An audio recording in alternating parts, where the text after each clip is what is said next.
I would like to thank the speakers for interesting presentations, and I have one question for Simon. I mean, insomnia is probably an area where sleep physicians tend to share with clinical psychologists very often, and offer psychologists the first run on the patient rather than going to the script pad and writing something to help the patient with insomnia.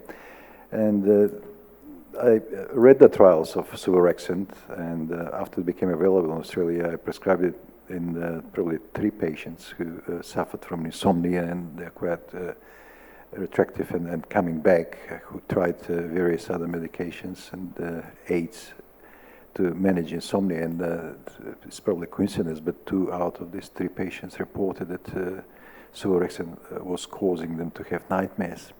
I haven't found evidence in the reported side effects in the literature, but is this something which do you encounter in clinical practice, and how that can be related with that particular medication? I think on that slide I showed you, I think you're right that there wasn't much of a signal for nightmares. I haven't had any patients come back yet reporting nightmares. And in fact, the adverse effect profile is, I've had 1 patient who's had next day somnolence, but generally very well tolerated. I've not had anyone come back with nightmares yet. 2 great presentations. Could I ask each of the speakers a question? I guess one is with the suvorexant, could that actually be combined with CBT? Because one of the problems is the anticipatory anxiety that a lot of people have, and whether that may be a useful adjunct, or whether you could combine that. Or maybe I'll let you answer that question and ask the next one. Yeah, thanks, because I always forget the second question when people do the double-headed one. So, I think that looking at that Charles Moran data where they use zolpidem to do that, I'm playing around with it. There's no data yet, but I think that makes sense in some patients, particularly those ones who come and there's a lot of distress and there's a lot of heat, and I think that for them to come to you and say, look, I'm going to send you to a psychologist and this is going to take a while. For some people, that's not satisfactory. So in those people, I'd absolutely be saying, here's your script and you need to go and do this psychology stuff, and then once you're done, come back and we can talk about where we go from there. So I think it does make sense in some patients to be starting it contemporaneously with CBTI. It doesn't need to be sequential. The other question was for Andrew, and it's really the core issue about patients with obstructive sleep apnea. And so the moderate patient who may be reluctant to have treatment, who doesn't have any comorbidities, is it essential that that patient has treatment? Is it desirable that that patient has treatment? Or put it another way, is it unethical not to give treatment to a patient with sleep apnea? This is somebody who's asymptomatic. Yeah, I mean, I don't necessarily know from actually looking at the kind of meta-analysis that that's necessarily, particularly clear. Is it unethical?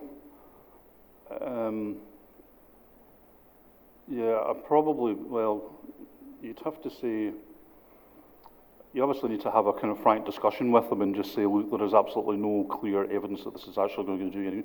But I think as well, rather than actually necessarily looking at the absolute number, is also to look at the actual features within it. So if the person's got, quite profound, desaturation, so everybody gets fixated on this, this fairly crude number. And if you look at, severe desaturations during REM sleep and various other things, then you could actually, make the case for them far, far more than just saying, oh, it's like, moderate, which is like, 16 versus close to, 30 or 28. So I think it would probably depend on a number of factors. Anyone else? Questions?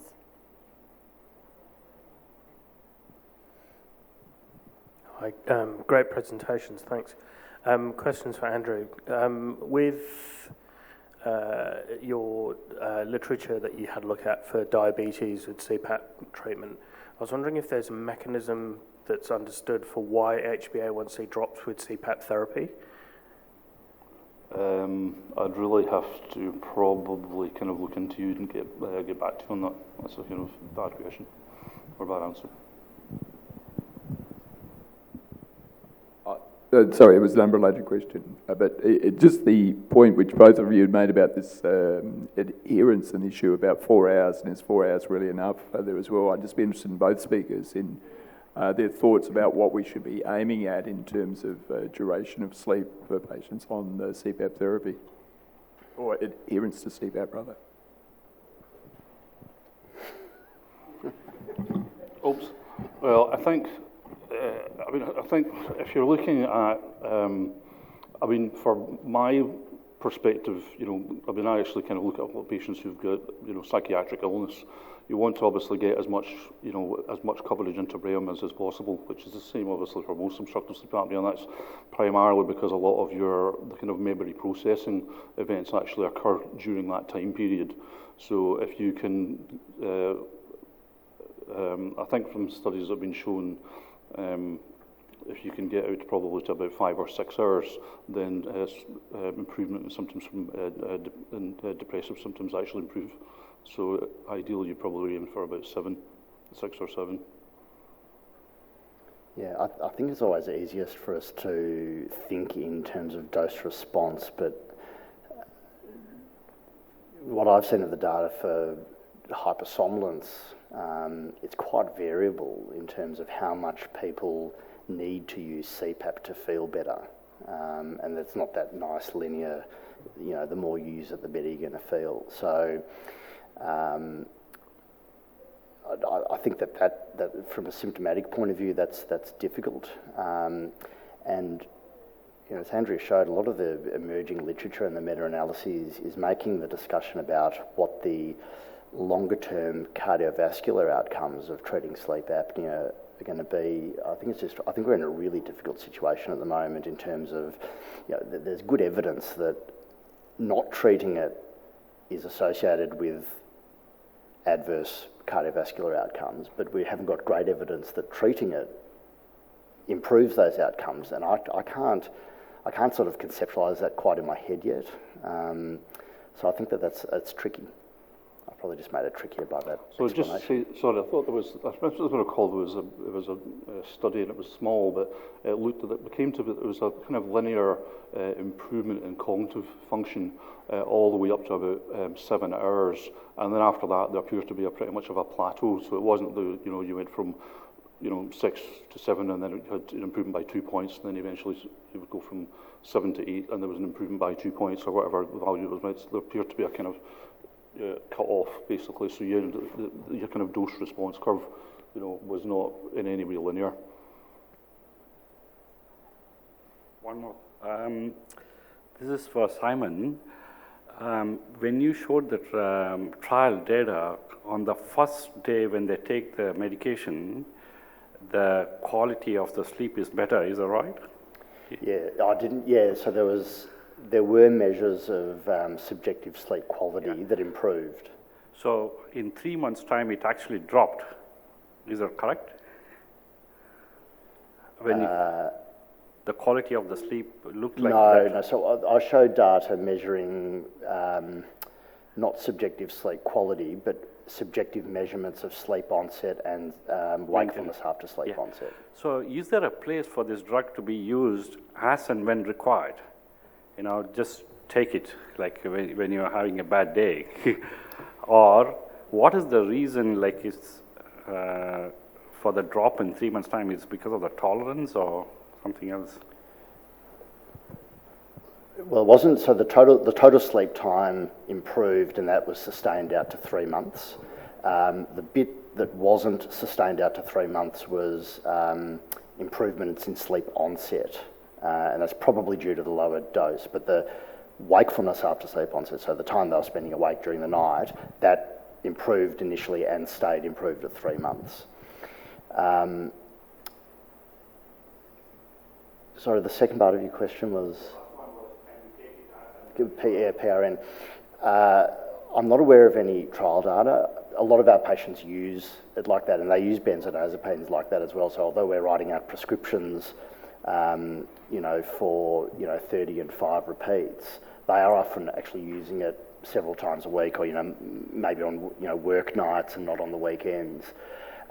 So when I'm initiating patients on Belsomra, I'll tell them, unless they get a side effect, I want them to ideally take it for the first month every night, pending my review, because of that lag in the subjective improvement.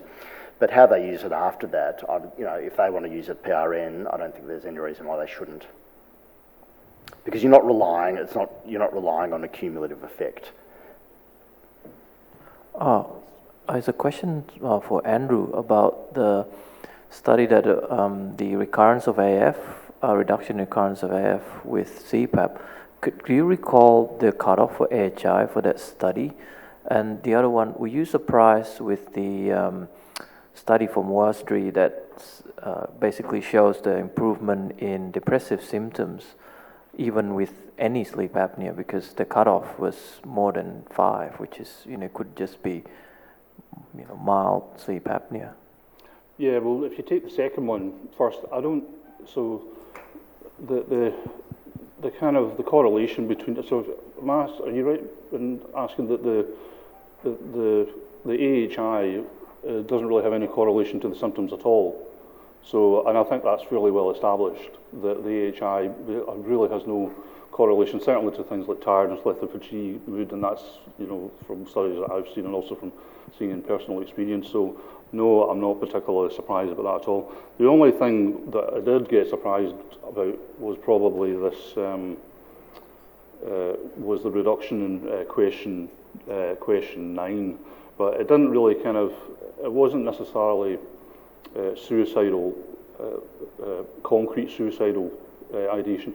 Just, but having said that, there was a study that came out in, I think it was Sleep, quite recently, and they looked at about 10,000 people, and they found out that obstructive sleep apnea was associated with an increased risk of suicidal ideation as opposed to suicide attempt, and basically actually completed suicide. So there's probably more evidence that suicidal ideation is probably more common than you would think.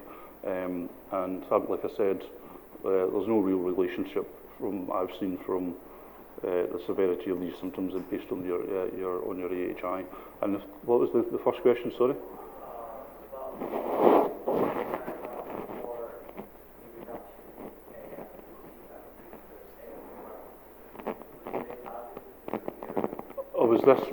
Was this the patients with 720 patients with the graph? Yeah.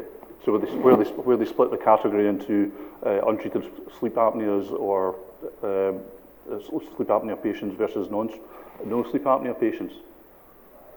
Yeah.